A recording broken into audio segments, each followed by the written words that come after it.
Yeah, sure, the red. Depending on the right. position of the strobe in relation to the camera, you see, it'll be red. Red, okay. And here they turn out like idiotic. But you never get, when you choose Why does color, everybody you sit don't ever down? get red, do you? Yes. Oh, That's you how do? it happens. I know that, but I don't get I've red. got colors transparency with people with things are red. Terrible. Oh, it is terrible, You especially gotta- when you're working. It's got to do with the position of the strobe in relation to the subject. If it's sort of straight on. Well, I got a hunch if the strobe is extremely close to the lens of the camera, you're all right. If it was in a normal bracket position, you could wind up with monkey business. Then again, I could be dead wrong. It could be the opposite. I never I thought it know. was the opposite. I mean, I wouldn't bet on what I'm saying. Oh, God. I'm not gonna bet on you either. Don't. Who can afford me? Who can afford what I think I know? Let's put it that way. Anyway. Okay, folks, welcome to the Winogrand Circus. And, this is my friend Garry Winogrand, and he's going to explain all these pictures. No. Wait a minute. Wait a minute. I'm going to get out of this.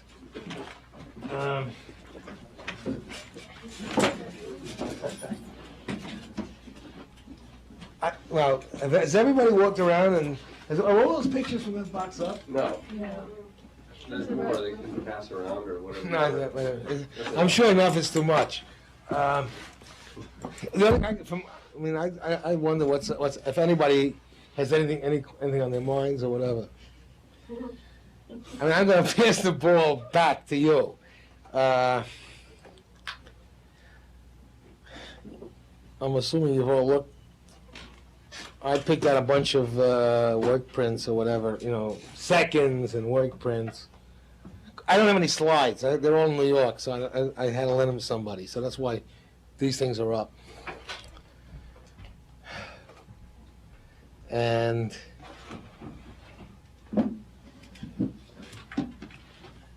they're all over the place, obviously.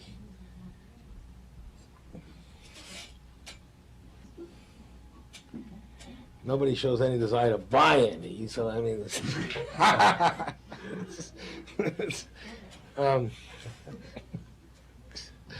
I said I scored with a bad joke, so where do we go from here? Do you feel like Walker Evans being taped in a classroom? No. No. I'm embarrassed by that question, frankly. I kind of thought you would be. Who do you feel like? No, to me, like Walker Evans is such a god. That's embarrassing. I'm not throwing anything bad back at you, but I would have great difficulty with him. Anyway, with a few people, there's a few people I can have great difficulty with. I couldn't never be. I've I don't know if I've ever talked to you about it. With Robert Frank, for instance, who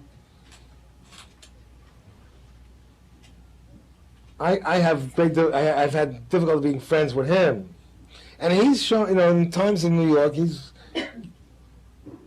made it clear he could be friends with. I can't deal with him. I just how do you deal with God? I mean, with a God. That's my problem. It's my problem. I don't think he's ever understood it.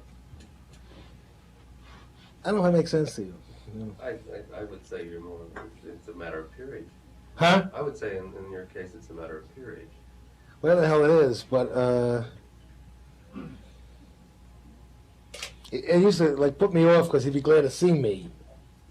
We run into each other, whatever, and I can never handle it, So you say something about Evans, and I got the same worse. The headache's worse. Well, we just saw the Walker Evans tape when he was in Texas. Yeah, right. Years ago, and you were over here. Yeah. He was there.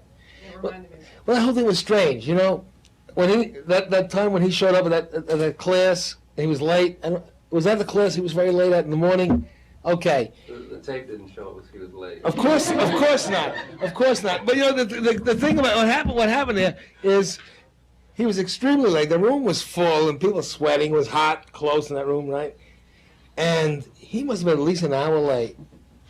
And I was pissed. I was really boiled. I was out in the hall, and suddenly he's coming down the hallway with whoever was helping him that week, you know, around, driving around and making sure he had hot tea and stuff, right? And I was mad as hell, and he apologized to me in the hallway there. And he walks into the classroom.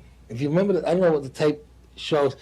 He walks into the classroom. He doesn't apologize at all. He's a pro, and he gives him like 10 seconds of charm, and he knows he's forgiven. He never said boo, you know. But let's face it, that guy spent, 20 years up a timeline of a fortune. You know, he was a pro. I mean, he knew just how much, you know, it's like Audrey Hepburn. You ever watch her in a movie? She knows how much neck angle to give you, right? So you could hear the cash register turning. And he had his own, he was a pro in his own way in that sense, you know. It's wild. But it doesn't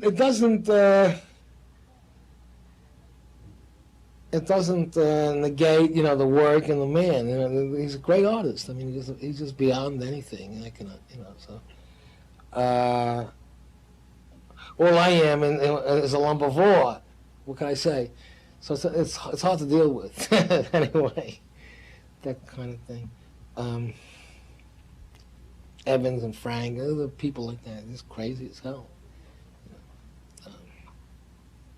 I mean, I thought we were lucky to have him there, to, you know, whatever it was. And you'll find out when he was there, he was no thinker. He didn't know. I mean, I'm sure as a teacher, he was nothing. You know, what was he talking about? I got a gut reaction. You know, everybody's got a gut reaction to things. Why is his gut reaction better than anybody else's? So, you know, in that sense. But you know, who gives a damn? I mean, the work he was a great artist. By any standards. And you got to get, you know, that kind of, the words are only rhetoric. You know, the creature is only, in the end, the creature winds up rhetoric, you know, the person, because all it is the work. It's true. You can't get past it. You read, you know, he was interviewed, you know, you read interviews of his, and the way he's been interviewed, he doesn't say that much that so makes that much sense or that you can learn from. It's always the work.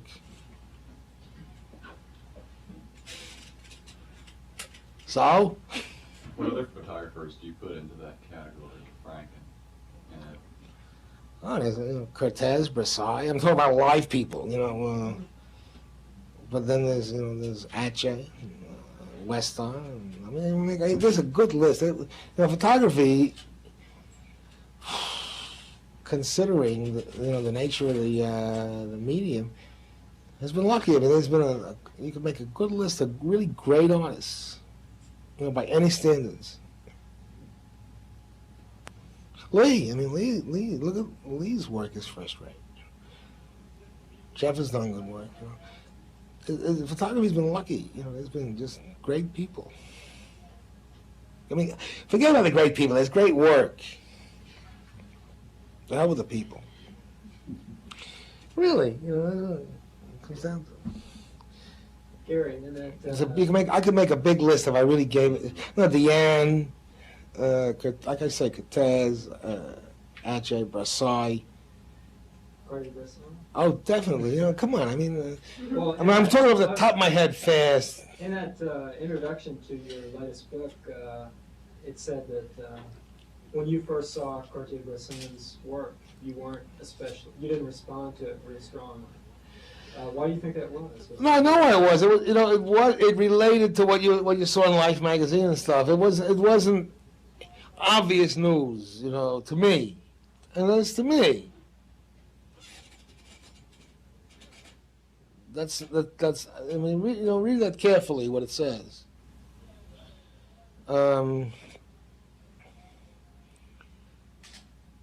There's no. Because the guys who were working for Life had seen his work. I have no idea what took place.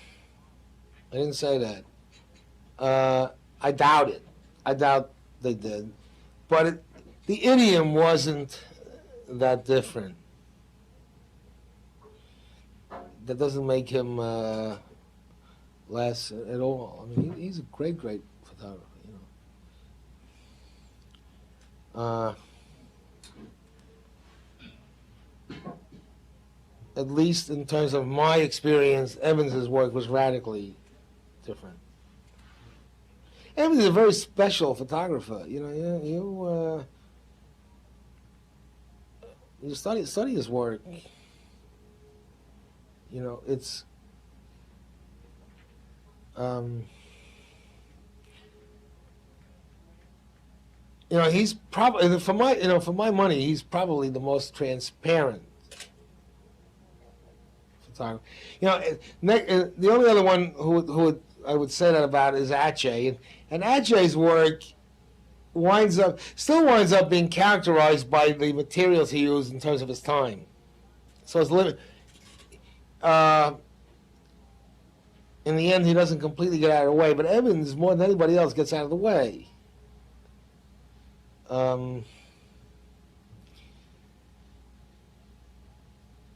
It's almost as close to the absence of an obvious strategy that I know of. But the voice is always evident. He's just a great artist.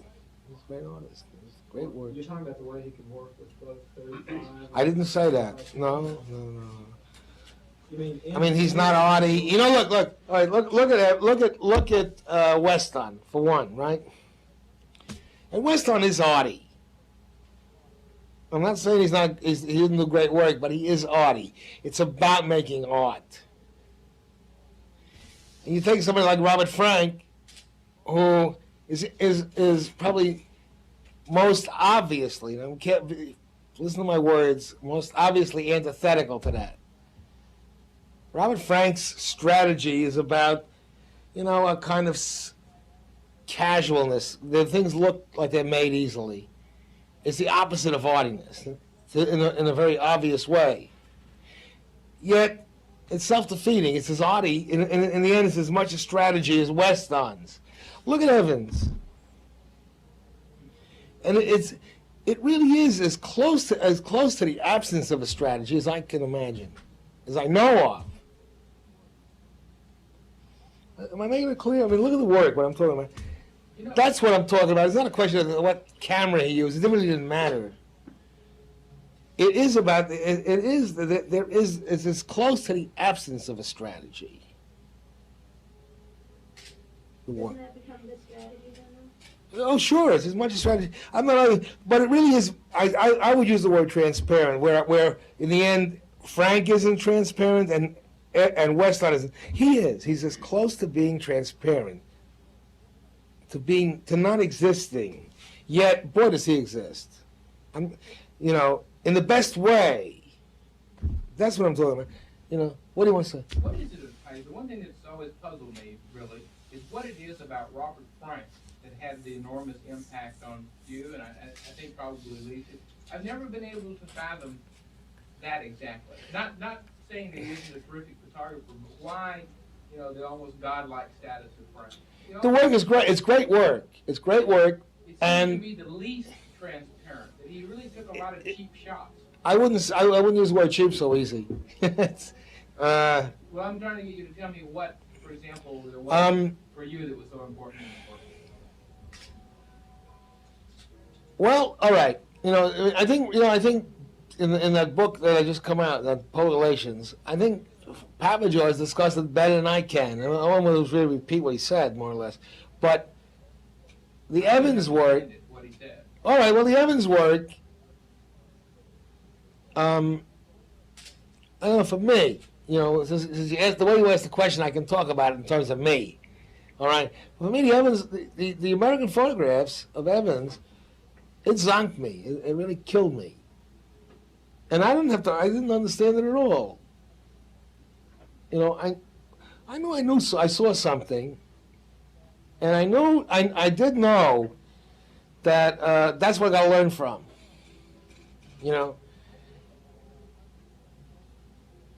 I was going to take a trip around the country, and somebody told me you should see that book. A guy named Dan Wiener, who's dead. got killed in an airplane crash. Photographer. We had the same agent at the time. You know.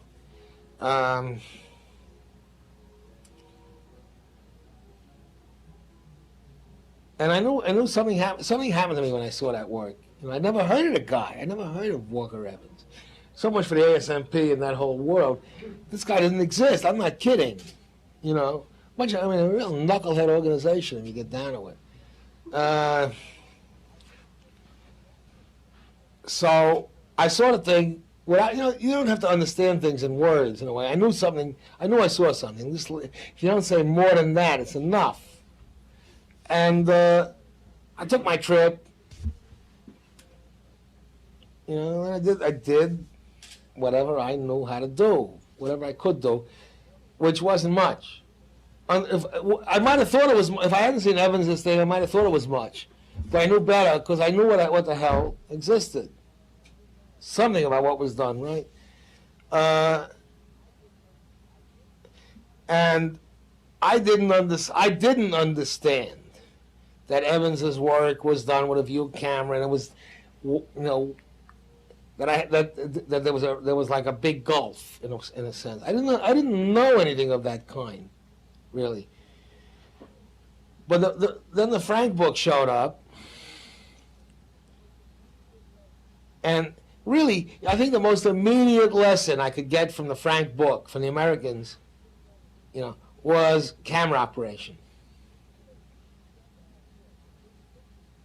I'll tell you something. See, I took my trip, and there's a picture in the Frank book of a statue. I think of St. Augustine or something like that. In Los Angeles. In Los Angeles. It's really at the very end of Sunset Boulevard, the downtown end of it, where it ends. You know that statue? Sure, it's right there. Now, see, when I took my trip in '55, I had seen this, the Evans stuff. I took a picture. I shot that goddamn statue. I made a reasonably good picture of it. You know, it was a thing. And I saw the Frank book. He got that picture, and it killed me. You know, it killed it. Put me away 6 ways. No, no, I'm not. I mean, what the hell? I mean, you better face the fact. If you don't face the fact, you're never going to learn a goddamn thing. But it did. It was, you know, and the picture I made was made, and the picture he made happened. It went whoosh right across the page. It didn't make any attempt at hitting over and making any points. You know that picture I'm talking about? It may not be a great picture, but to me it is, because it taught me the hell, you know, right off the bat. Bump. See? You know, it taught me a lot. I don't know how to say it in a way. In the end, the whole book did. If I don't say more, then it taught me about camera operation. Have you ever had the impulse or the serious desire to use a view camera like Evans? Oh no. Well, you know, the fact is, if I were to think about using a view camera, somebody said to me, I was having a conversation with somebody who, I was saying, if I ever use a view camera, it would have to be either 8x10 or 11x14 and make contact prints. Well, and somebody said, well, you're crazy. If you use a 4x5, you could use film packs and shoot fast. I said, the only reason I can imagine using a view camera is to force me to deal with other things that I deal with. What the hell I want to shoot fast for? You know? You follow me? I mean, the view camera, in my opinion, generally, is an archaic machine.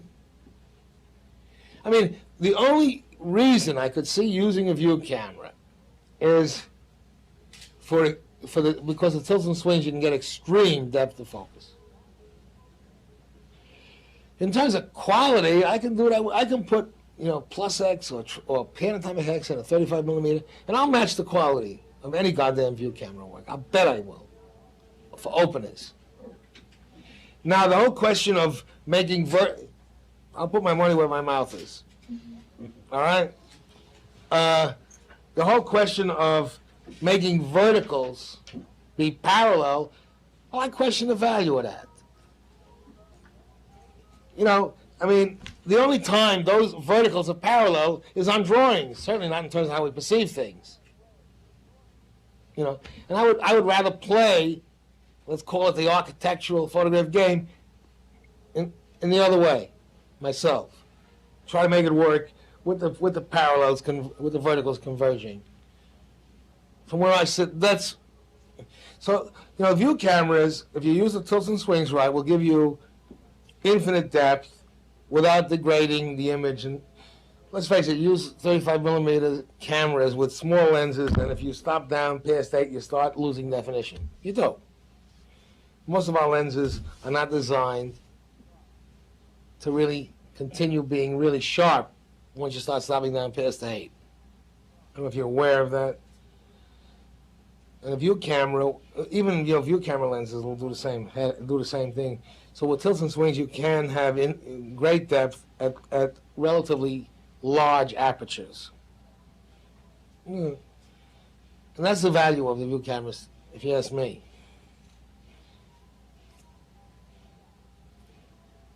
So, yeah. So what about, I have. In other words, I'm not ready to. I'm still fascinated with what's going on I got a lot to learn. Whatever. what about then with Bruce Davidson? What did he do? That 100 It's terrible work. What do you mean? What about it? Every way you look at that book, it's terrible. Just philosophically or editorially, any way you want it. On that level, it's morally, it's sickening. And photographically, it's just a goddamn bore. What that book of that work of Davidson's is about his misunderstanding, his personal misunderstanding of the Ann Arbis's work. I mean, he thinks her work is strong because he thinks she collaborated with who she photographed. So you got 100th Street. It's boring. It's a misunderstanding.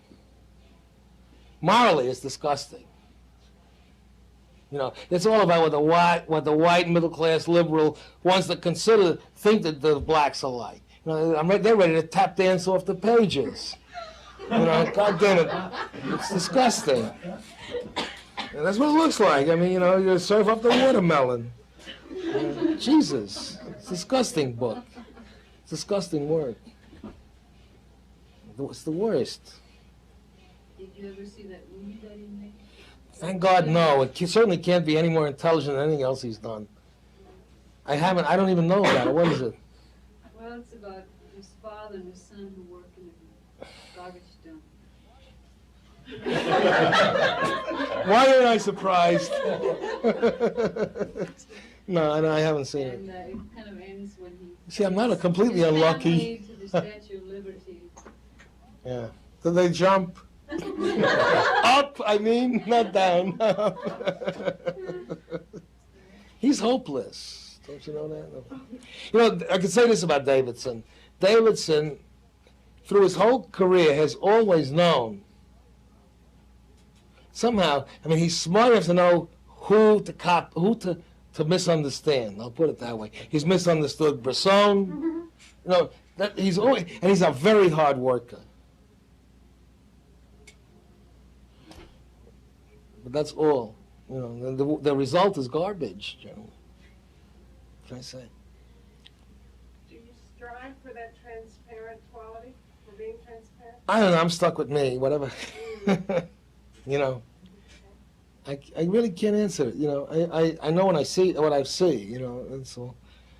I would like not to exist. I don't know how that works.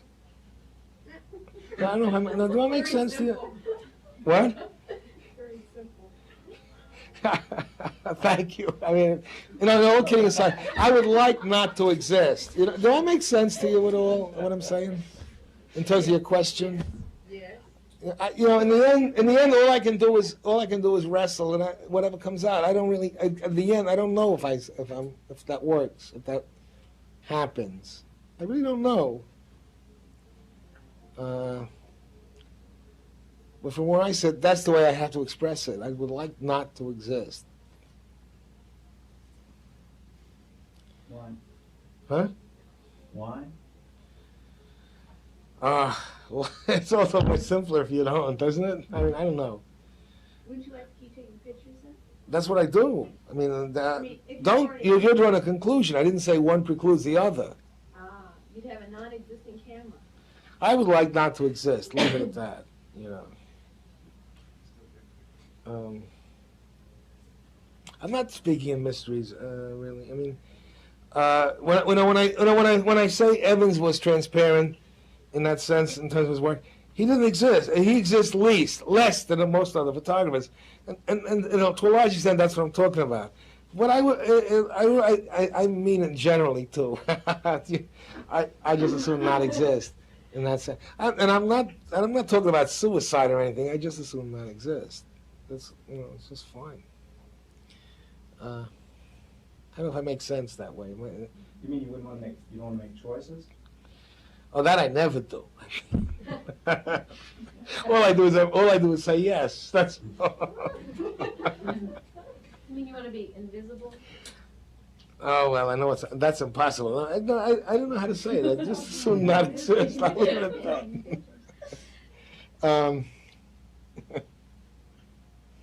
You talked about the view camera being, in a sense, archaic. Yeah. What would you say to somebody who said that the rangefinder Leica is archaic compared to automatic exposure SLR? Oh, I think they'd be stupid. And I could support it, of course. Yeah, support. Well, the SLRs, single lens reflex cameras, all right. If you're using them, first of all, with say 35 millimeter or 28 millimeter lenses, even 50 millimeter lenses, right? There's they put those little split images on those ground glasses, right? You know why? Because when you're using them with relatively small lenses, you can't focus them. Everything looks sharp. So they make rangefinder cameras out of them. When using them with big lenses, yeah, you can focus them. This is in focus and that's out of focus. And somehow, you buy Photography Annual, buy all those annuals, color annuals, and you can see all the SLR pictures. They're always done with big lenses, and there's a big blob of something out of focus, a big blob of color out of focus, and something's in focus. The fact is, you look at those viewfinders, they're not photographic tools. They're illustration tools, and they force the operator, I won't even use the word photographer, to design and make a picture. In the end, make basically an illustration. They're not photographic tools, generally speaking. When you use 50 millimeters, 35, 28, whatever, you have to use them as rangefinder cameras. They don't function as single lens reflexes. You're buying a whole lot of mechanism that you don't use if you're going to use them with small lenses. That's a fact. Look at the work done with big lenses, look at the work done with small lenses. The small lenses, they don't function as single lens reflexes. The big lenses, they're not photographic tools, generally. Well, what about the... So anybody who's, the argument is stupid. Okay, but you like to look through a rangefinder and see... I'm not discussing what I like. I'm talking. Okay. I like to try to make photographs. Okay, you like to make photographs, but... I don't care what I do it When you look with. through a rangefinder camera, you see everything sharp. Right. Everything in focus. You see the world as Right, it is. right. Okay, but what's the difference between that and looking through a single lens reflex and seeing what the lens sees? Do you hear what I said? If you let's say here, I got a 35 millimeter lens on here. Put a 35 millimeter lens on your Nikon, and it'll look the same. Everything's gonna look sharp. So what? Well, put a 135 on your Nikon, and on this, and it's gonna be very different. And I defy you to resist how what you see in that viewfinder will manipulate you. And it will manipulate you into designing a picture. With the 135. With anything with any size, right? Because this is going to be out of focus, and you're going to wind up designing a picture, and damn it, look at the pictures. But you see something different with the 28, too. In which camera? With both cameras. I mean, you see No, something put a different. 28 on this, and put a 28 on a goddamn Nikon, and they look the same, except it's different size. But everything's in focus in both. That's why they put that goddamn rangefinder in that goddamn Nikon. That's why they put the single lens, the split image in the Nikon ground glass, because they want you to be able to focus it with a small lens, not with a big lens. You don't need it with a big lens. With a small lens, you need it, because everything looks sharp if you try to do it on the ground glass. I know what I'm talking about. It's a fact. It looks, for all intents and purposes, you take the 28 millimeter Spiegelsuche, light viewfinder, and the Nikon ground glass, and they look the same as far as focus goes. You have to focus that goddamn thing with a rangefinder on a Nikon, Okay, well, with a why split not- image. Why do you use the Leica with the 28 instead of the Nikon with it? Well, I'll tell you, it's for one simple reason. I don't want to buy all that goddamn mechanism that I don't use. Mirrors bouncing and whatnot. Who needs it? If I don't need another reason, that's enough reason. Eh? You know, there's only one area where I buy things I don't need. Hi-fi equipment. There's all kinds of garbage in a hi-fi thing which I have no use for. But I can't buy it without it. All right? But with a camera, I can. I can buy a Leica that doesn't have mirrors bouncing around and whatnot, which I have no use for. It's simple. Leica's a very good machine. You know, it doesn't break down much, the whole thing. Nikon Fs are good too. But there's more machinery than you need for a lot of things. I have a Nikon F. I shoot it with a 200 millimeter. It's a much more elegant solution than using a Visiflex with this thing. So I use it, you know. And I use it at football, where I'm physically limited where I can go. It's about the only time those things are function as photographing tools. Yeah. Speaking of physical limitations, on some of your rodeo shots, you're very close to the action. Are you? No, I wasn't. Well, that's what I'm saying. Are you using 200? A 90. Something like that? 90. Someone with a 90. You're right in there with the horses. Unfortunately, I wasn't, I guess. No, I was. They don't let me in the arena because the RCA. What? No, the RCA is crazy about that. They have their own photographers, and so I wind up in the aisle, as close as I can get in the aisle. You know, on my knees, where the box seats are. Really, that's what I've been doing. And so the first time I shot at this thing, this is in Fort Worth. I shot with a 35 millimeter, with a 28 millimeter lens, with a bronze strobe. And this year, this is 77. I shot it again with a 90 millimeter, with a Vivitar, with one of those beaming, one of those telephoto lenses on the strobe. So I could do something different. Well, it's not a question of happy. I mean, it's a question of, put it this way. When I shot the first time, I could probably point out the different pictures. And when I shot the first time, I took what I could get, okay? So there's a lot of, in terms of what I shot, there's junk action. I'm using a word. Anyway. There's a guy falling over. The thing the rodeo photographer won't photograph. I managed to get away with it. I get some pictures out of it. But there's the guys falling off the bull, this kind of thing. When I shot it this year, in terms of, because of the change in the equipment, I could shoot, the bull in the air with the guy on it, that kind of. It's interesting, It's a different problem in the end. And one thing, like the first time I shot it, it's really a lot of jive. I get away with murder, as far as rodeo action goes. I was really more the idea of rodeo action. It's really junk action. Trying to get pictures out of. I try to get what I can get. If you study it, if you look around, you see what I'm talking about. You can almost pick out the different years. You could. That was the first time I shot it.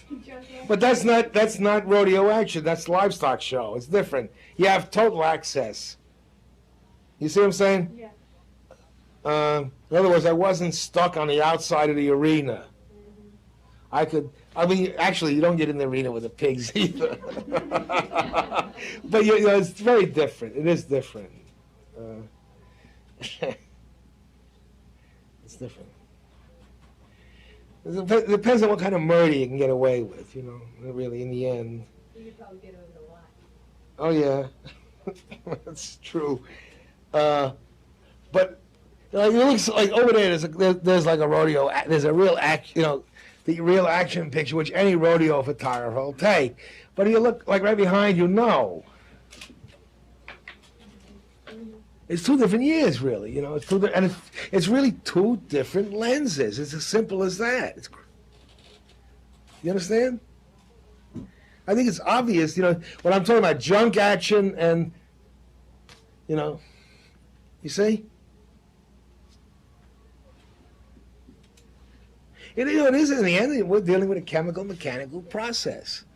The tools you use are going to be very responsible for how the pictures look, what you deal with.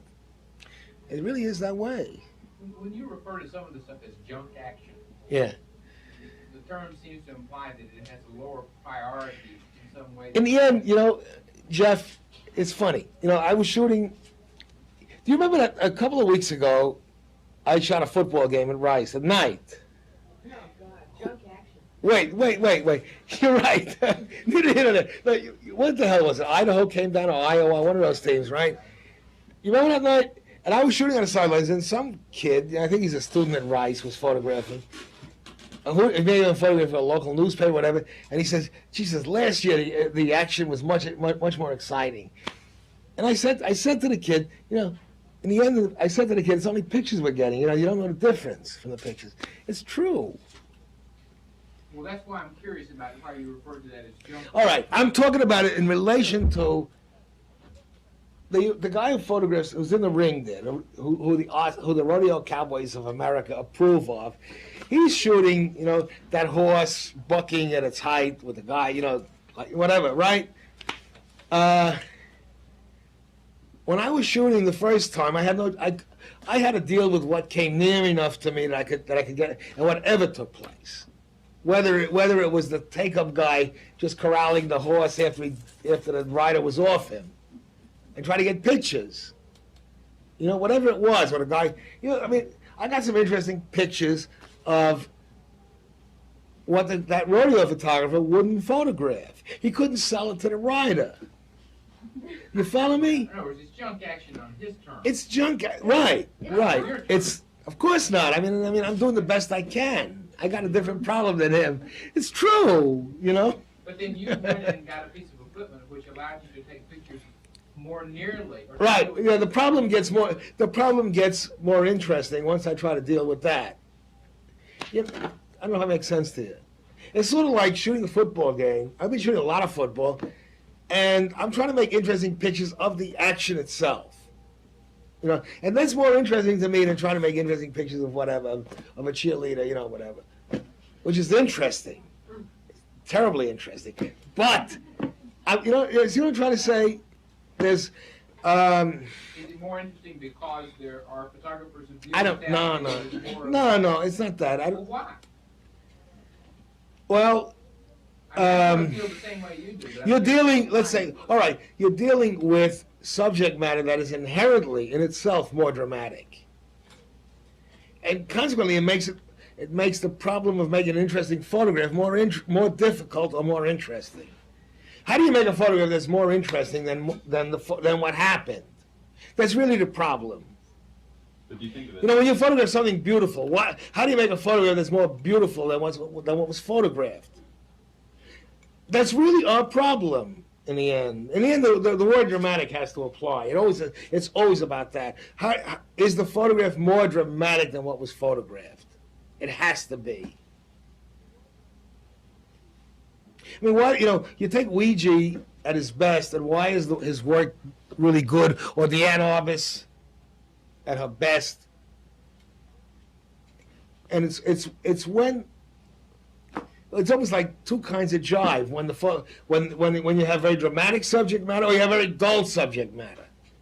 One way or the other. It's got to be more dramatic in the photograph. So, damn it, like dealing with just photographing a parade, at a parade. Any theater, anything, any form of theater itself, to photograph and make interesting photographs is very difficult. It's very, let's say for the photographer, certainly the problem has to be very interesting. Because how do you beat it? No? You know?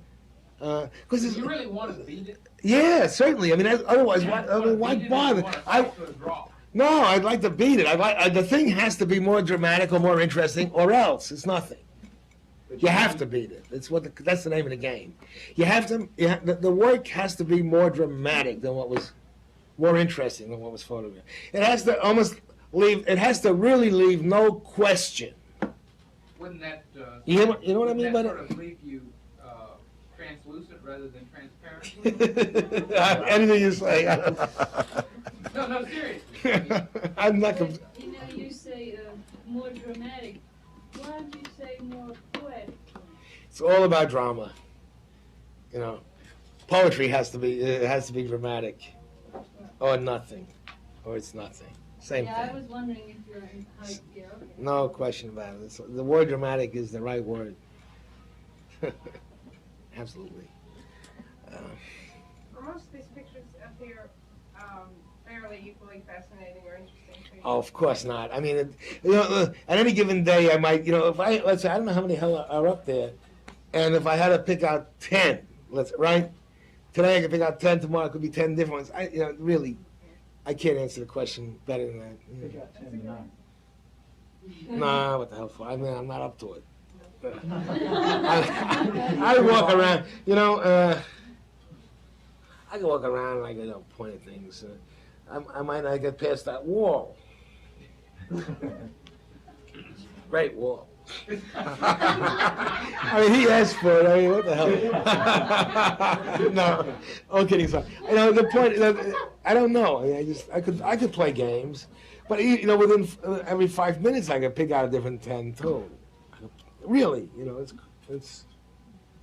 So they're not all equal. They're not all born equal. They're not. I know that, and I didn't bring. I mean, I just went through a bunch of things. I don't have any slides. I lent them to Todd. He's got to do a lecture. I don't understand that every 5 minutes there could be a different 10. I don't understand it so much that I don't believe you. Believe me. Look, somebody, he asked me. I was asked, right, and I can walk around here and be interested in different frames for different reasons at different times. And that's the way I play. I mean, if I had to pick out, I'm very serious now, but let's say, I don't know how many pictures, but let's say there's 50 pictures up, right? If I had to pick out 20 pictures for a show, I could do it, knowing full well that if tomorrow morning I had to noodle with it again, I could pick out 20, and 10 of them would be different. I learned a long time ago that I just go ahead and do it, and then I close the door on it, because I know that that's the way I function. And it's really, I don't deal with these things like they're masterpieces. I deal with them in terms of what I'm interested in at a given moment. Really, it's the only way they exist. You understand what I'm saying? And I could look at a picture and I could be interested in it for this reason or that reason. And I indulge myself that way. I learned a long time ago, there's no one show or selection that's going to be fatal, or gonna send me heaven bound, one way or the other. You know what I mean? It's not all that serious. I don't deal with it that way. I never have. You see that? You see that? Another masterpiece bites the dust. You see? One very popular critical. You understand what I meant by dramatic?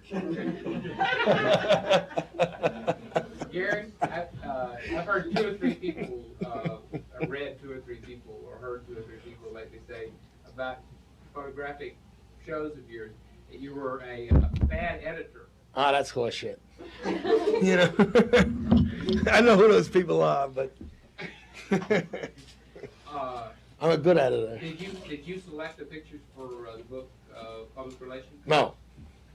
What do you think? I mean, do you like the idea of turning the selection over to someone else? Well, no, I wasn't out of it, really. I mean, Todd made a trip to Texas, and we did some work together. Like Todd was the curator, the guest curator on the show, and this fellow Tom Consilvio printed it for me. I like to say, Todd edited, Tom cropped it. No, I have my, it's a joke. Did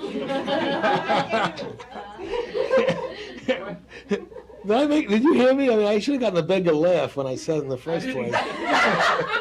I said Todd edited it, Tom cropped it. See, the guy who printed it. Jesus Christ! I know you actually got a bigger laugh in the first place. I mean, what? I heard it before, I couldn't laugh. Right, you heard it in New York, right? Right. Anyway, no, I mean, I was somewhat involved, but you know, I got a hunch if I lived in New York, if I was in New York when the thing was going on, I probably would have been more of a pest in ways. The interesting thing to me, you know, frankly, Todd and I went over a lot of stuff, and I had a lot to say, and Todd poo-pooed me and all that stuff. The funny thing was, when I saw the show, there's a lot of stuff I said that turned out in the show, which I was really surprised, frankly. There's a lot of stuff I opened my mouth about You mean in the book? in the show itself and the book, but I sort of, you know, I really mean it. I mean, whether it makes sense to you or not, I don't deal with these things, not like my life depends on it. And Todd came to Austin, and we did a lot of work together. And then, of course, we corresponded like man. He talked about pictures, and I talked about pictures. But I back out at a point. You know what I mean? I really, my life doesn't depend on it. I just figured the hell with it. And I had some surprise. I had surprises when I saw the show, frankly. And surprises in terms of things which I wanted in the show, which I didn't expect to be in the show, and they were there. What can I say? Good night. But in the end, it wouldn't make any difference to me if they weren't. Really not, you know. Believe me. I can't. I don't know if you believe me or not. I believe you. It mystifies me. It's the way I live. I mean, it is the way I There live. must be certain pictures that you'd be really disappointed if they didn't end up. It's the way I live. Are you No, saying no, not really. Oh yeah, I would have been disappointed, but I would have survived that too. It's not the end of the world. I realize it wouldn't. It would have been something. No, it would have been something. Sort of You thing. are making it sound like you take very lightly. The what fact happens is, to the you fact- and what doesn't. The fact in this show, the fact is, look, I'm 2,000 miles away. You know, with the women book, I raised all kinds of hell. I mean, you should see the phone bills, and the aggravation bills, etc. Because I was dealing with a knucklehead. But you know, the fact is, I respect Todd and John. And the fact is, Todd wouldn't have been doing it if I didn't say okay. I was asked how I felt about it, if it was all right with me, etc., etc. What you're saying is you defer to somebody whose judgment you respect. Well, a long time ago, let's put it this way, okay? A long time ago, I learned, unless there's a lot of money, I'm being very well paid, I will not be edited by my inferiors. I just put plain things. I learned that a long time ago, and I live by that. You understand? Let's put it this way: I'll only be edited by my equals. You got to pay a fortune otherwise. And I mean, when John asked me how I felt about Todd doing that I said terrific. I'll leave it at that. That's where I was at. I mean, Todd, we worked together up to a point. Maybe I didn't know when he was kidding or not, but it turns out that things that I didn't expect to be in the show were there. What can I say? I mean, I'm not, when I say things that I didn't expect, things I wanted in the show that I didn't expect. But doesn't that get back to you could pick? What? Doesn't that get back to you could pick 10 pictures the next morning? Yeah, sure. That's what I mean. Really, I don't live and die too tightly. I never have with this monkey business, you know. That's why you're here. On my feet, you mean? Yeah. Sit down. Whatever. Right. Maybe so. Maybe that's why. But I really don't. Things don't exist that way that much for me. You know. Are you into a particular Texas genre thing in here, or is this just what you just happen to be taking? I mean, Well, if I'm taking them in Texas, that's what they look like, no? I mean, you know. that's how you see Texas. That's what, you know, well, some of these are done, a lot of these are not done in Texas. There's a picture from Kansas. The bottom corner picture. Say that's from Hutchinson, Kansas. So whatever happened to your Kansas book? I thought you were doing It's- a book or something. there was a group of pictures in a book of other groups' pictures. How did people respond to them? I have the vaguest idea. The thing exists, I don't know. I don't particularly care for it. There's a couple, you know, myself. It exists, it's out. It's called the Kansas album. Anybody seen it? You seen it? You'll live without it. I don't live in Kansas. You'll survive without seeing it. Anyway, Where's that beach located? which beach? The one on the rocks right there by the ocean? That's Lake Travis. That's Hippie Hollow in Austin. Paradise, it's called. Yes, yeah. Another question on that dog shot. Do you do many Which dog? dog shot on the snow shot with the tree and the dog? That's New York. That's Central Park. That's beautiful. Central Park. Well, New York is beautiful. That is really, yeah. I should get my laughs. Talking Yeah. about being in Texas, since you've been in Texas is really the first time you spent sort of full-time teaching job, right? No, I was in Chicago. Oh, that's right. Yeah. You were in Chicago. I did a lot of work there too. What, the last 6-8 years? 5 years. This is my 5th year in Texas. What do you think about teaching now? Sorry. I enjoy teaching. It was still interesting. It's still interesting, you know. It's still a struggle to try to figure out how to talk about these things. It is, you know? And I'm still struggling with it, so it's interesting. Either I'll lose interest or I'll figure out how. I don't know, one or the other. Then I'll have to figure out what else to do with my life, you know, and living. Teaching is interesting, you know. I think it's interesting. I'm really interested in the subject. I'm not interested in the students, so it stays interesting. Did anybody actually do anything to teach you? I mean, I'm not talking about their photographs. Yeah. You mentioned Evans and Frank, but did anybody actually serve as a teacher, even in a very minor role for you? Sorry. Just work. That's really it. You know, you bounce off that. No, look, the technique is easy. Photographic technique is simple. It really is. And the whole process, it's a very forgiving process. You can make a lot of errors and still wind up with a printable negative. Am I right? I mean, you'd have to really grossly overexpose or underexpose or overdevelop or underexpose, or combinations, whatever, to get an unprintable negative. So the technique is easy. Even when you goof, it's only, what is it? You goof for a roll or you goof for half a roll? You know what I'm talking about. It ain't the end of the world. So, I really don't think you really learn from teachers. You learn from work. And I think what you learn really is how to be, you have to be your own toughest critic. And you only learn that from work, from seeing work. Let's call it intelligent work. And it gets more complicated than that. We all have limitations.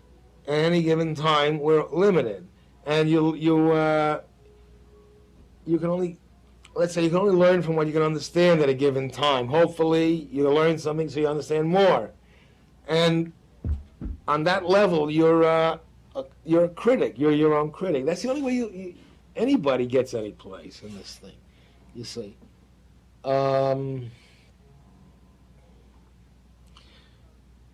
I could talk about, on that question, to make the point, I think every photographer who does any reasonable amount of work discovers at times, if they look at an old contact sheets, frames, they never conceived of printing when they first shot it. The camera doesn't know what you understand or don't understand. And your understanding may catch up with a frame that for all intents and purposes, let's say your camera was responsible for. No? It happens to everybody who does any reasonable amount of work. That's what I'm talking about. I mean, it's the way it works.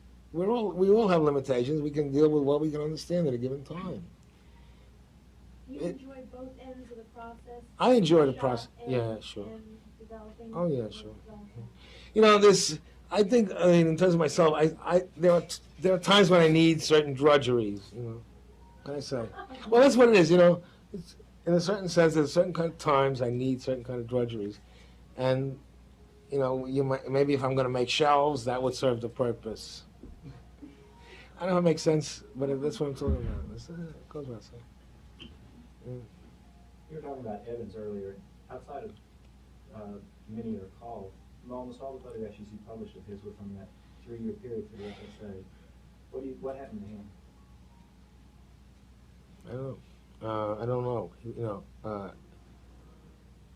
he had a period where he did a really great body of great work.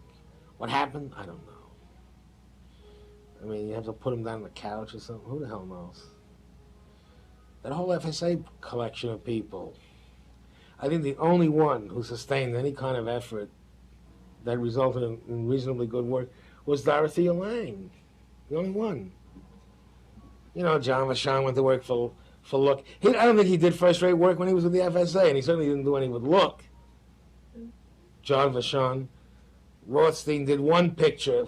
He was a second-rate photographer in the first place. Did one reasonably good picture with the FSA. You know, the dust storm picture, you know, right? Russell Lee did a tremendous body of great work. And after, you know, then he went to World War II, and he was in the Air Force, or the Air Transport Command or something. He did all kinds of photography, nothing very interesting. And the work when he didn't really, he's never really done any interesting work after that, too. Dorothea Lange's the only one I can think of who. Walker Evans, over the years after the FSA, did a few good photographs, but you can't talk about it like a body of work after that. No. What happened? I don't know. The whole collection of them.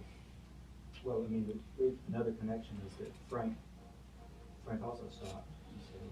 Well, Frank was radically different than that. He doesn't relate to them. See, Robert, we had a talk. You know, we were talking one time, and when he says to me he's not going to do any more still photography, and the Americans hadn't shown up yet. I think he knew Del Pierre was publishing it at the point, but it didn't exist yet. We were writing. You know, it was the day I met him. I met him up in Ben Schultz's office up in Sports Illustrated, and we lived 2 blocks apart. I was living on 12th Street off 2nd, and he was on 10th and 3rd. We rode the bus downtown, you know. And he said he's not going to do any more still photography. Then,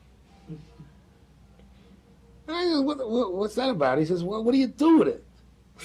You know. And he, really, he knew it at that point. He wanted to do movies. That he knew it. And he's done a couple of really great movies, really brilliant work. I mean, he doesn't relate to those guys because he had something else he really had the hearts to do. None of them. You know, Russell wound up in Austin fishing. Come on. I mean, he's a terrific person. We're very good friends. We had lunch yesterday. We'll have lunch Thursday. You know, we have even fished together. He's a really terrific guy. But let's face it. I mean, World War II ended, and he and his wife comes from a little north of Austin where Lake Buchanan is. They went to visit her folks. The fishing was great, and he never left. That's what happened. I mean, really, that's what happened. You know, and he's on this and that, but if it wasn't that, it would have been something else. But whatever took place, the impetus was gone after the FSA for a lot of those guys. What can I say? I know, Frank doesn't relate to that at all. He's a totally different kind of creature. You know. Being located in Austin, do you find yourself photographing like within the area? I photograph where I am. You photograph where I am, yeah. So like for the last 5 or 6 years or something, you've been photographing spots within the when I'm in the town, when I go out of town to do this, I do that. You know, I photograph where I am. I photograph in Austin. I do all kinds of monkey business, right? I'm all over the place. But I'm in Austin a lot, and I do a lot of work there. A hell of a lot of work there. Absolutely. It's as good a place as any to do a lot of work. My problem there, I mean, is I'm too ubiquitous. It's too small. I don't have any cover anymore. It's a long time gone. My cover. Your cover? Well, that's the only way I can put it. You know, I talk about not existing. You know, when I'm in New York, I'm anonymous for all. I mean, I run into people who I know and they want to talk, but for all intents and purposes, I'm anonymous. I could go to that goddamn the same street corner every day for 10 years, and I'd never see this. I wouldn't see the same people twice most of the time. You know, really, or they wouldn't. If they do see enough of them twice, they won't pay attention to me. So, Austin, forget it. I mean, it doesn't. I just don't exist that way. I'm too. I have no cover there. I mean, it's been gone a long time. You wanna leave? Oh, sure. Sounds great, where you going? It's only another place, you know. Yeah.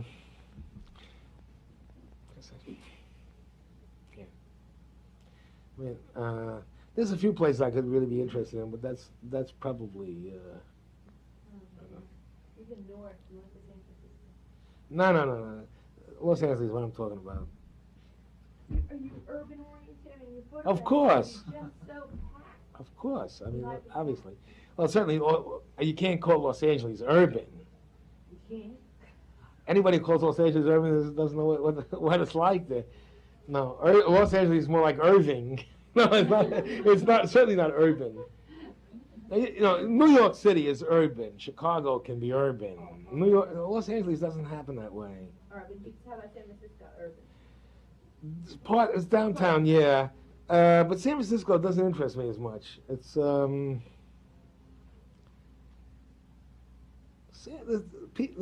scene there is strange to me. You know, let me put it this way: in a certain sense, the person from San Francisco feels competitive with New York culturally. They're like culture vultures, which the way New Yorkers are never are. They're concerned with culture with a capital C, like it's a thing.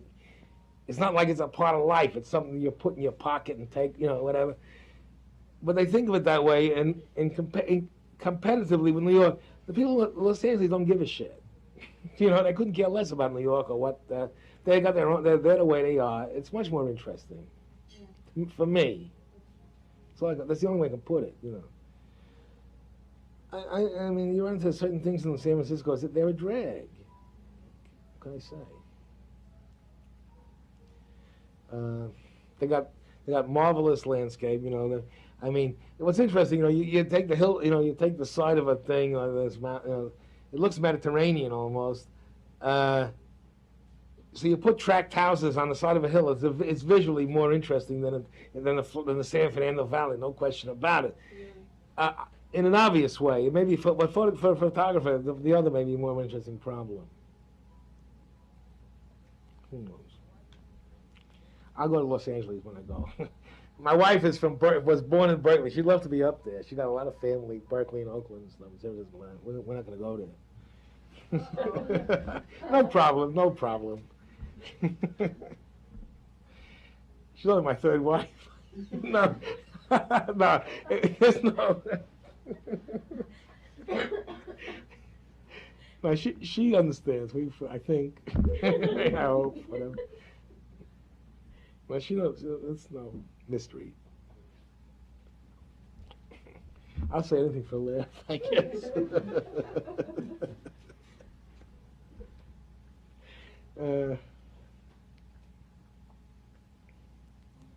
You seem less interested in places, though, than that. I'm thinking of going to, I want to go to Los Angeles, and the photographs are dealing with things that are fairly independent of their setting. What does that mean? I mean, you know, from a photograph, what do you know? I know there's no question about it. I mean, this photograph isn't about, you know, it's not really about, it doesn't seem to be about a rodeo in Kansas or anything like that. It's about, you know, the way cows jump in the air and the way whatever. Let's face it. I mean, what do you know from a photograph? They don't have narrative ability. They're just like, you know, you're talking about a cow jumping. You know if it's going up or down even from the picture.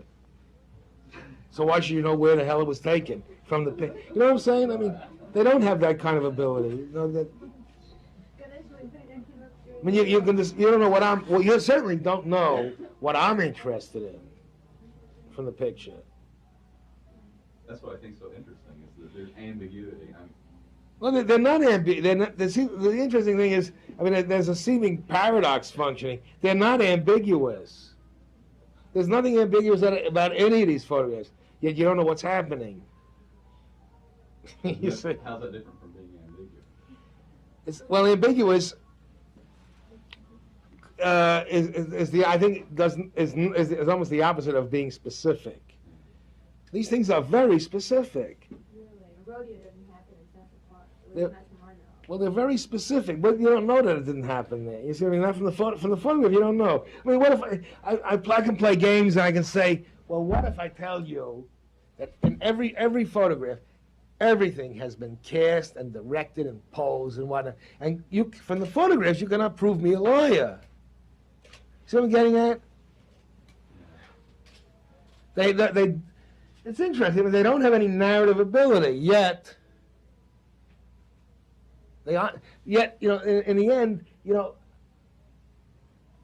if you understand that, let's say, in a photograph, the symbolic meaning of something is part of the content, you have to consider the narrative idea as symbolic meaning too.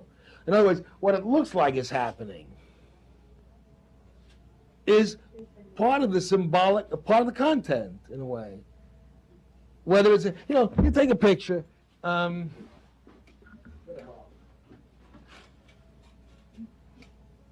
right, here.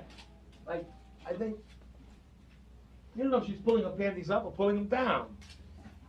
Oh, you got another one of a chip on that side at the pool side. Oh, what? And you don't know whether she's pulling it up and Oh, pulling what? it down again. By the pool over there? Forget that. You know. Forget that. I mean, but it's the same thing. You don't really know.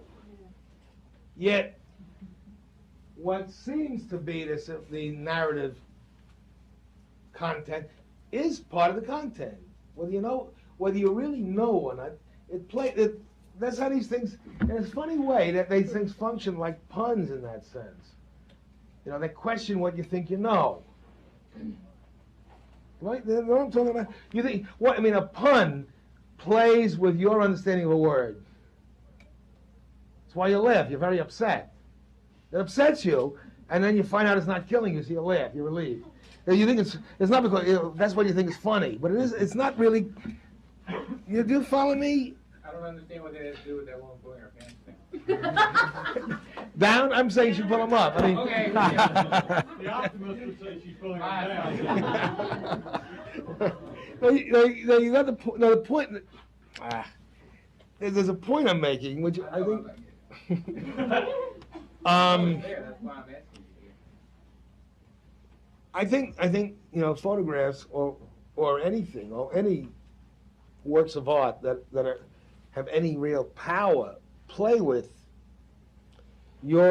first of all, they play with what you think you know. They make you question what you think you know. Well, let's put it this way: they make you question your preconceptions. You know, that's not the most. I mean, I'll leave it. I'll stop there. They're more interesting than that even. Well, that's what puns do. You know what? You don't laugh at what's funny about a pun? You don't really laugh because there's anything funny. You laugh because you're finding out, you realize you're not getting killed. Basically, a pun profoundly upsets you. Language is basic to your existence. And a pun calls into question what you think, what you believe a word means. And you're profoundly upset when you realize you're not getting killed. You laugh out of relief. That's what really happens. And these, a lot of things function that way. And let's say with photographs, with not works, other things. That's how things work. A lot of it.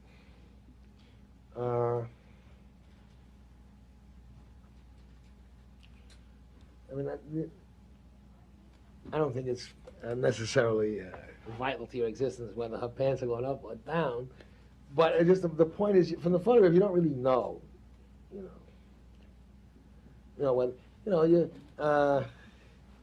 There's a picture of a bull chasing a man, a clown, right over your head there. What if I said that the clown is chasing the bull backwards? Go argue with me. You see? And you couldn't prove me wrong. granted, what's the significance of that? It's just a lesson about photographs. That's all. It's just about photographs. Is it back to taking The nature of the medium. What? Is it back to taking them lightly and humorously? I didn't say that. You can take them any way you want. I don't care. I don't tell anybody how to deal with anything. But I'm trying to make the point that these things have a very limited. Let's put it this way: they don't communicate literary ideas very well. Matter of fact, they're a very clumsy way. What do they communicate well? They show you what a piece of time and space look like, basically, to a camera. Well, I can do that by blinking. No, you're not a camera. To a camera, I said. Oh, okay. You don't see the way a camera sees. You know, You you like the way a camera sees better than the way you see. what? You like the way a camera sees better than the way you No, I don't. No, I don't. I mean, I'm interested in how a camera sees. I mean, what I like. Who knows what I like? I never gave it any thought, really. What I really want to get to is the point of, the introduction you wrote to the portfolio. Yeah. About fact and what a camera is. Right. A very tightly reasoned, beautifully written piece. Mm. The problem is that it doesn't give you any means. On a regular basis, or over to dinner or anything like that. Nothing of the kind. They were not her friends.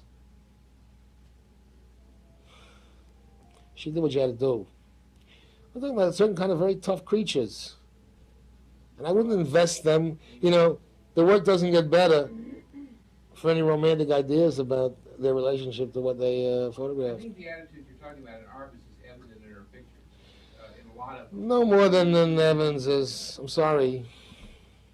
I really, she did some very good work. Really good work. Yeah, there is. And And there's some very bad work, but there's not any very bad work in that period of Evans.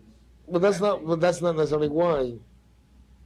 Evans was a different creature. But not because he gave any more of a rap about who and what he photographed. He was a different creature because he really did have a different degree of understanding and respect for photography.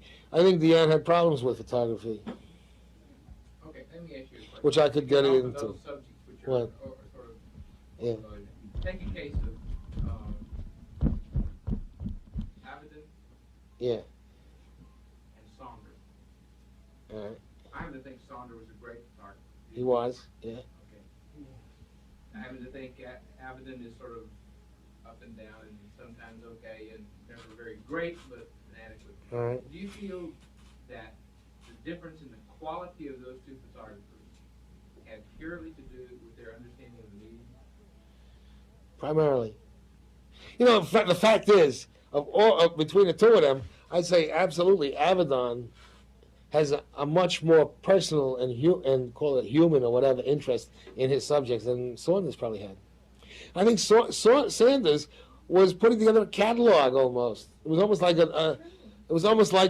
was cataloging types, occupations, their costumes and thereabout, and how to design themselves. Avedon, I think, is absolutely interested in these people as people, aside from the pictures. I think he's radically different that way. Didn't Saunders himself say No, I think so. he was setting up those people as archetypes? I mean, he was really. Sanders was making a catalog. Sanders was making a catalog. That's what he did great work. His intentions in the end are irrelevant. His intentions are irrelevant. I don't care what he was trying to do. He did much better than what he was trying to. But he was just doing a catalog, really. Well, how can you make a judgment on Avedon versus Saunders? I'm discussing the work, not the men. No, I know that, but it sounds like you're discussing their relationship with their subject. I'm not interested in their relationship. I'm not judging it. I'm saying what I understand it is, as I understand the men. And I'm not. It's not pejorative. I'm not judging either for their relationship. I wasn't judging Deanne and Evans either. No, I understand that, but you're doing that through what you know of them by anecdote, etc., not through their photographs. With your From the photographs, you can't know. You don't know. It goes down to that issue. You don't know from the photographs. It goes down to that issue of transparency you mentioned before. People might have different relationships and different ideas about what they. No, I'm discussing something else. No, now, when I was discussing the transparency thing, they were discussing the relationship to photography, and to whatever however each one understands what being an artist is about. But that's when I say that, don't get me wrong. I don't think anybody has any choice. I don't think Evans had a choice of being whether to be arty or to be not arty. He stuck with his own psychology. He did the only thing he could do.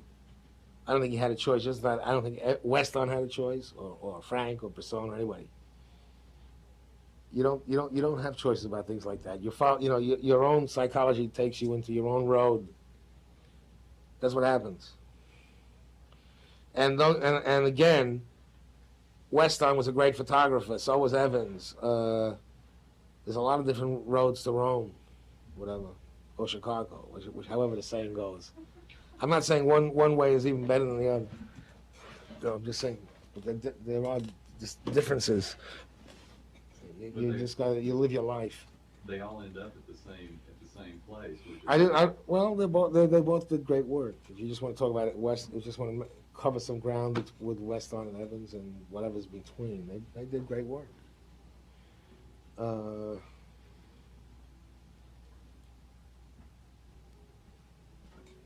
I wouldn't say one way is better than the other.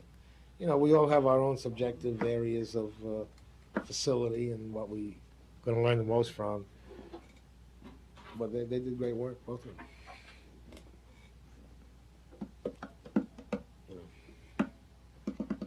So,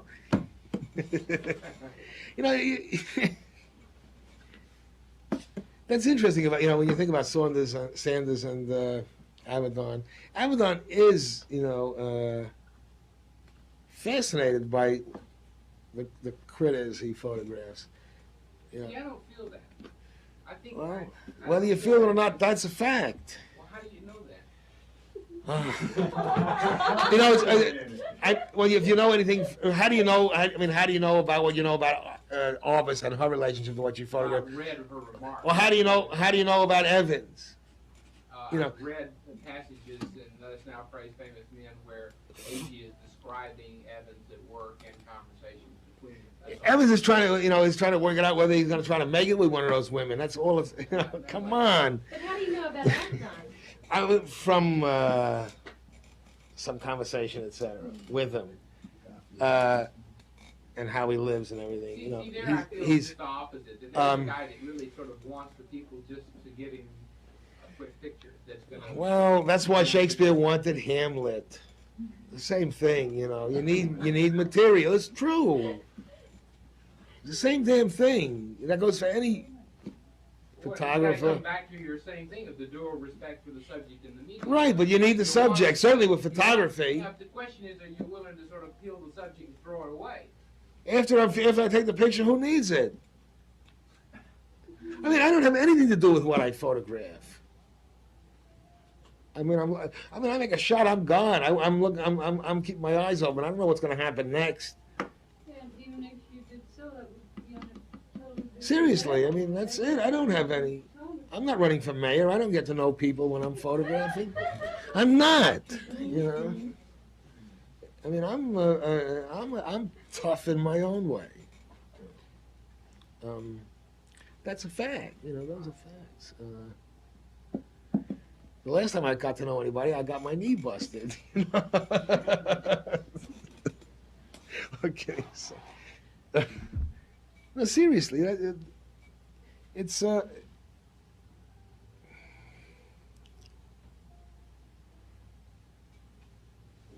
of the pleasures sometimes, Jeff, is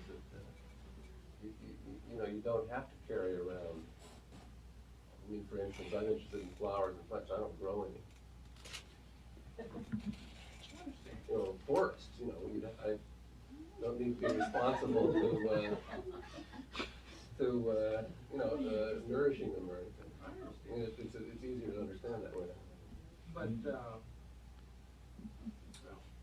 Yeah. rehashing the same ground. I mean, it's just, as I said, either a lack of understanding on my part, or else I'm convinced I'm right. I don't know which it is.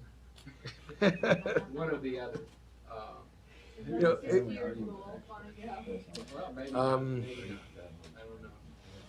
You know, I'm just, the case of Walker Evans is the one that really gets me. See, I'm willing to bend on the thing of Saunders and say, there was a guy that could have been just simply fascinated and everything worked for him. But in the case of Evans, Yeah. and I even think that the Sarkowski introduction would back me up that he feels that way too, which is maybe neither here nor there. But I didn't really get think that. at the root of Evans' great work at that period was a profound fascination with the things he was photographing. In addition to the media, he was passionate about what he was photographing. Wait a minute, now you're changing it. You're changing it. You were talking about before about his relationship. Wait, you were talking before about relationship and caring about the people he photographed. You're going to talk about his passionate interest or whatever word you want for it.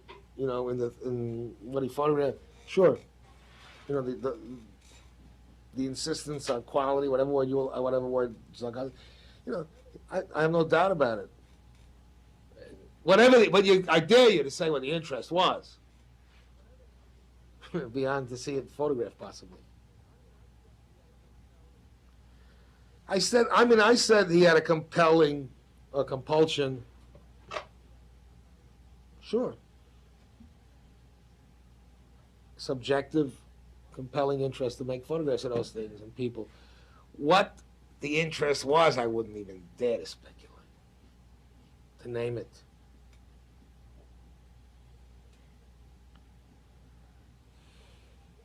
I mean, I think about that cactus picture. He could have said, "Yuck! Look at that goddamn thing." Could that be what kind of picture could that be? It's very possible. Now, who the hell knows what the hell was in his head? There's no question. I mean, he had to be. There had to be some compulsion to try to make a picture. He made a great picture, But who the hell knows what the interest was? It sounds like you just went from saying you had no way of knowing if he was interested in his subject. No, I didn't say that. I said before, there's no question he had a compelling interest, subjective, compelling interest in the things he photographed. I wouldn't dare to try to name what it was. I said that a long time ago. So you think you also have an interest in the things you photograph? Oh, sure. I have no doubt about it. Come on. Whatever that interest is, it varies from thing to thing. And in the women, let's say with the women pictures, from one to the next, the interest can be different. But you're interested in women, and saying. I'm not interested. Come on, interested in women. What does that mean? I mean, I'm married. I'm interested in my wife. I'm curious about her. Thousands of reasons why men are interested in women, and none of them are the same. What does it have to do with photographs? Yeah. I mean, you can say I'm interested in women. How? You're interested in photographing women. What else is new? She's asking No, it's a rhetorical question. Huh? It's a rhetorical question. Her question. Well, She says, men have an interest in women. Yeah. What does that have to do with the photograph? Okay. All right, there's your answer. No, that's a rhetorical What I'm question. saying basically is that without It's a statement. that without that passionate curiosity. But what are you saying? I mean, photographs don't come. what are you? It sounded to me like it. What are you saying? No, I'm just saying. No. I think when you're getting down to now is, in a certain sense, you're saying something so general. I don't think there's any question In literature, there always that there's something that one is interested. I'm saying it's irrelevant. Like, I think it goes without saying that one is interested. Unless you can, and I don't think you can, name what that interest is. It's not there's no point in talking about it even. It's like this guy writes a love poem, right? You know from the biographies and stuff like that, that at that time in his life he met this woman by the name so-and-so, and then this happened. It has nothing to do with a poem, because that one reality is a totally different one than the one that is being created by sounds and words and things, as well as here it's created through the medium of photography. They just look alike. In the end, you might, discover something from somebody's work, from Evans, let's say, right? You might learn something about his relationship to photography and to the world, and how that, and it's in that funny circle that exists with an artist like him, or with any artist. The relationship, you could say, relationship of the photographer is responsible. Let's say the relationship to the medium is responsible for the relationship to the world, which is responsible for the relationship to the medium, which is responsible for the relationship to the world. That's what you really, in the end, you might learn something about that. Which is a hell of a lot. Which is a hell of a lot of it when it exists. But then you're not talking about the photograph anymore. Well, you may at that point be talking somewhat about the work. Maybe the only way to talk is to understand that, though the work may be a metaphor for that, you see. Some kind of manifestation. But and that's enough, really.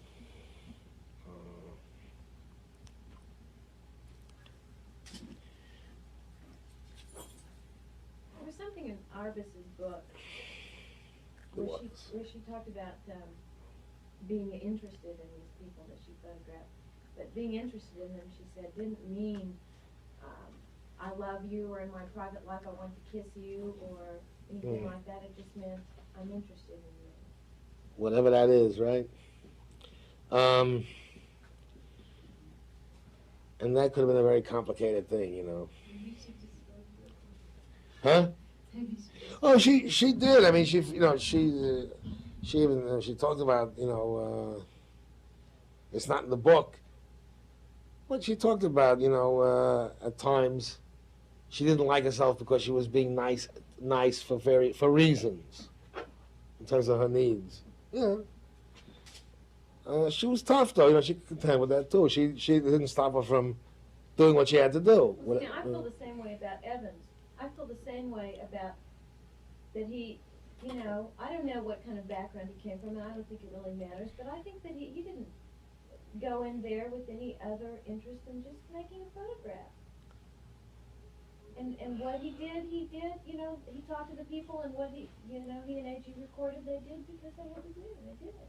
You ever read Last Town Price Manager? I mean, you certainly can't exclude A.G.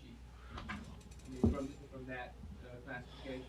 Evans didn't write, so you don't know, but it's obvious either A.G. is the most enormous contriver of lies in the world, or that's wrong. I don't think that he's contriving lies.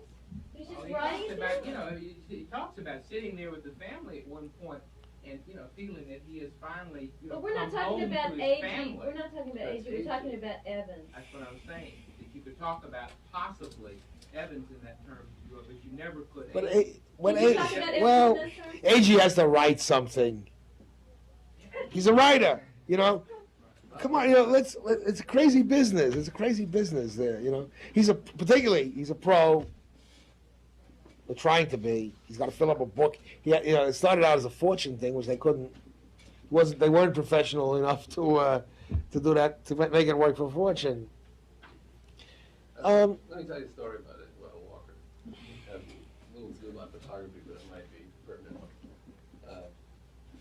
A mutual friend of ours told me the story. And in Walker's later life, in the end of his life, he became interested in signs. And just as, the signs in his pictures, very similar kind. And he would steal or buy them or do anything to get them. I mean, if he saw a sign, and these two were going down a little town in Connecticut, and they saw a stop sign in the middle of a village. It was all beat up, and it had kind of fine things on it. oh, I just have to have that. And he says to the other guy, "Well, take that kit of tools," which was a dandy's kit of tools. It was all those things from Hoffert's with a couple good enough things, you know, like bolt cutters. He'd done this before and realized that all the funny tools wouldn't work. So the two of them go out in mid-daylight, and the young man with Walker says to him, he's looking around and he says, What was he, a Yale student or no, something? no. Another kind of guy, he said to him, "Walker, what if the cops come? I mean, they're in the middle of the day stealing the stop sign." And Walker says, "Oh, don't worry about it. We'll just tell them it's a fraternity prank." I mean, you know, there's a guy who had to have something. You know, it wasn't just a. That never changed. It didn't even happen when somebody had a wreck. Whatever, you know.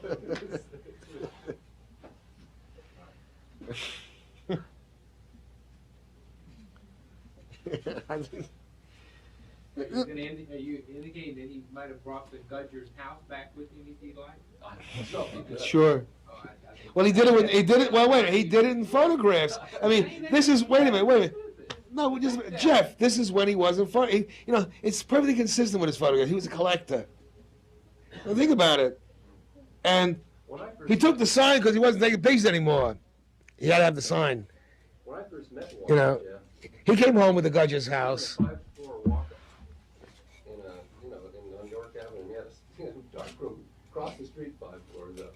And in his little apartment, the first thing I saw in there when I walked in there was all that kind of beautiful stuff on his photographs. You know, perfect little kind of complicated but very simple stove and a bathtub in the kitchen. I mean, his place looked like the best stuff from America. So I mean, he was a collector. He came home with the Gudgers. He came home with the Gudgers and their house. Anymore after the late 30s, he began taking the stuff himself. He came home with the Gudgers, this was- with the Gudgers and their house. He did. Yeah, right. He was a collector. You know, it's not an accident that he was collecting signs and all that stuff. I heard story. You told me some stories about the bond, the contents of a bond that he bought. He dumped on somebody's lawn, and then he raised hell with them because they didn't put it in their bond because it rained on it. This is incredible. I mean, from all the stories, I didn't really know him, and I didn't know him. But everything I heard, he made himself like a royal pain in the ass, you know, the worst kind. I mean, you had him at your house driving you crazy any number of times, right? No, he done I mean, you know, Maria was running for tea and He this. always needed a lot of tea. You know. But he had Well, a he- bad stomach. I can't explain that. What about that part from Let's Now Praise Famous Men that you read to your class last year, where they come upon this church and they have to, and Walker says, "I've got to stop and take a picture of this church," and he wanted to go inside, and he was ready to break into that church. He was just going to break in. He was just going to break the lock in the door and go in. I don't remember ever reading this passage. I remember everything. Him saying he was going to break the lock to go in. He was trying to figure out a way to get into the church. And so he stopped that black couple and asked them, he was going to ask them if there was any way to get into the church before he broke in. You know, Don't you remember? James Thomas, listen, I don't understand what that has to do with the fact that his fascination with the subject came to see in the pictures, that he would break into something. I don't either. I don't understand what stealing signs has to do with it at all. We're talking about his caring. well, the whole thing. I think the whole thing at this point has gotten to the point where everybody agrees he was interested in what he photographed. No argument. You can't name the interest though. I think that's debatable.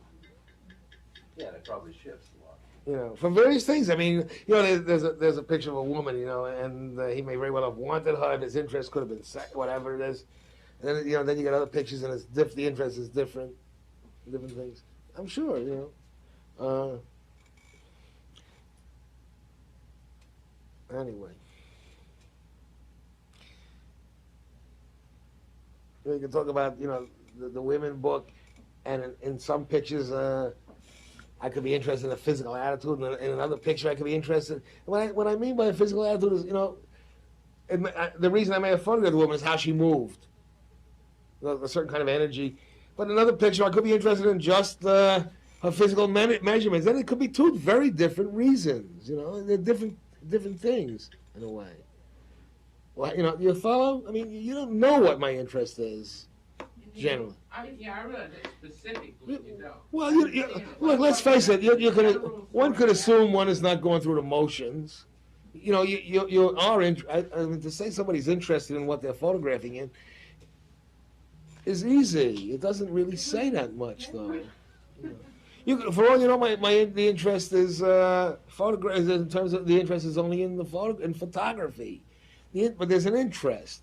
Yeah, Jeff, after you do very... the first 4 monuments, if you consider that you're going to be interested in them, you got to consider there's something wrong with you. I mean, or after you do 50, at least, or 100. I mean, you know. You know what Agnew said. You've seen one monument, you've seen them all. You know, after 50, you never came across a monument that really. I don't know. After 50, I just had such an interest. Didn't you ever see anybody punch drunk before? Yeah, that's right. That's a good way to put it. I mean, the way you're talking about Agnew, you know, you've seen one monument, you've seen them all, right? Isn't that what he said? You can't. At least I was. I was more interested in continually learning how to photograph than myself. Now, what it gets down to, one last thing I'll say. Yeah. Okay? You know that Eliot essay, Tradition and Individual, Yeah, right. where he's talking about the extinction of personality being growth of an artist. Well, okay. He's talking about the necessity to extinguish personality. And what she was trying to talk about, which I understand very well, is that you don't care what a poet feels about someone he writes about a love poem. You don't care whether he loved the woman or not. The point is the poem gets right. But the last paragraph of that whole essay, where he's talking about the necessity to get rid of emotion, says that only those who have emotion will know what it means. So what's the question? What I'm saying is that at the root of Evan's work, particularly of that work, although you don't know it in any cognitive way from the photograph, you know it intuitively.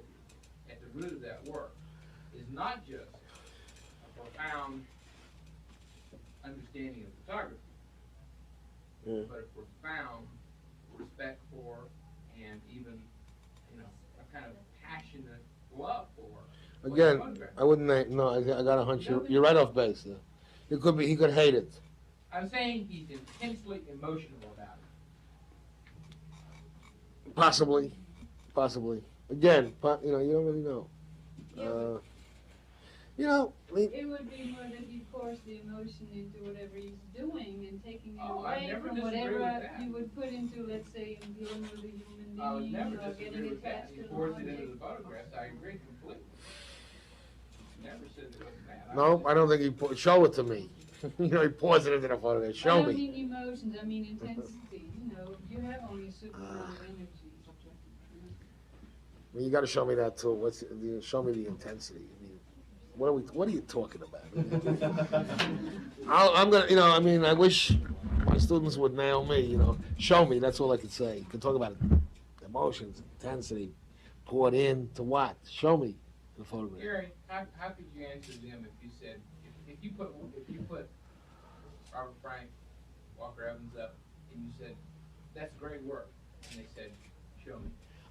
Well, I wouldn't say it generally. I say it about a picture, and I can discuss it to some degree, usually. Well, you know, you finally can't show But me. yeah, I mean, I don't make generally unsupportable statements. I mean, I only can deal with what I understand. I'm not gonna go. You can only deal with what they can understand too. If they can't No. understand that, you can't tell I mean, the point is, I've got to try to make things. My job, teaching is to try to make things clear, to try to make what I understand clear to students, and it's their job, generally, to force me to be clear by their questions. If I'm not, beyond the, you know, when it gets to the point where. You see, sometimes you get, you know, the questions will come around to the point where I'm supposed to see it for them, and then I can't do that. You know what I mean? I can't see for anybody. But that's my job is to try to, well, first of all, is to try to understand more than I can understand, but to try to be clear about what I can understand. That's my job when I'm teaching, and it's their job to force me to be clear when I'm not. That's where I look. That's where I look at the relation. The relationship should be that.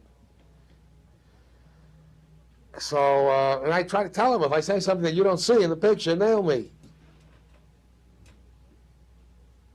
That's what I mean. That's the only way to deal with it. It's got to be physical. If it isn't physical, it's rhetoric. So if you don't, if I say something that you don't see in the picture, it's your job to nail me. Like I'm nailing you. When I say show me.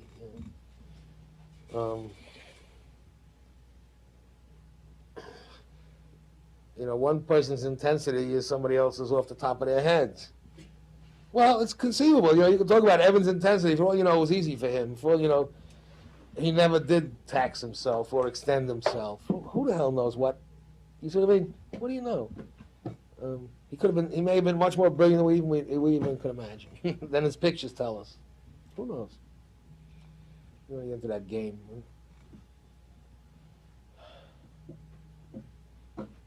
I don't know.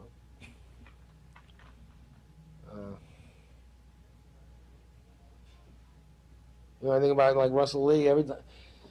Every time more work of his shows up, that hasn't been published before. So particularly for the FSA thing, he did a lot. I think he may have more negatives down than anybody. And like every time more work shows up that I haven't seen before, it's always first rate. Who knows what the hell he's got down there? It's crazy. So. I have a question on when you tilt your frame. I never tilted. You don't tilt? Are you just tilted? There's no tilts. Show me a tilt. That group over there with the pole. Where? The group over there with the pole. Those people actually walking across the street. Isn't that whole place? Where we talk? Which picture? Closest to you on the bottom. Oh, that one. Yeah. No, that's not tilted. That's not tilted. All right, I'm playing. We got you. I'm playing. But seriously, it's not. Let's say certainly it's tilted if one insists. You say you're arbitrarily deciding that the horizontal edge is the point of reference, and the horizon should be parallel. But I can as arbitrarily decide that the vertical edge is the point of reference, and then in that case, I think there's at least one thing in the all right, and where in this picture, let's say the horizon is relatively parallel to that. Here, his leg is parallel to that, and it's not tilted. It's perfectly rational. It is. Okay, that's. Well, it's not mine. It's the picture again. I'm not. So back to what you were saying that you admired about it. Excuse me? Who it was being translucent or being right. withdrawn from it. Would you consider yourself withdrawn from that shot? Well, whatever that. What is that? I wouldn't say. Not there. What do you mean by withdrawn? With that whole question of withdrawn is a funny word. I don't know what it means. Okay, I forgot the word that you transparent. Okay. Probably not. Right. Probably not. I don't really know. Wouldn't you feel that I don't really know. You I don't mean, really know. yeah. I'll tell you, you're not. Okay, fine. I wouldn't argue. Either way. Right. I mean, But I really dig the idea, your idea of it's not an idea. It's physical. It works. it's reality. It works. It exists. Right, it's an addition. Yeah.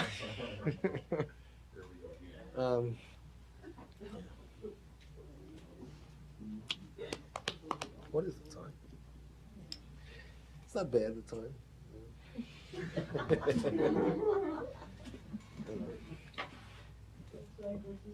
Huh? You're supposed to stand up now and tell us who your guests are next week. We're gonna run Gary's tape. Wait a minute. You haven't seen anything, you've seen Gary twice life size. Why do you turn out this way? I could this way. No, that's all right. No, not that. What? Oh. No, that's all right. Forget it. Then I was saying everything laughing, If I had to look at that, I'd have to be laughing all the time. How come you haven't been laughing all the time? I either be laughing or crying, right?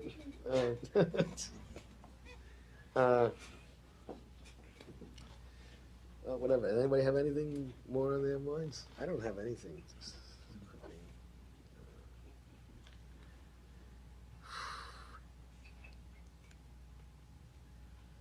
You got anything cooking in your head to say? Whatever, think.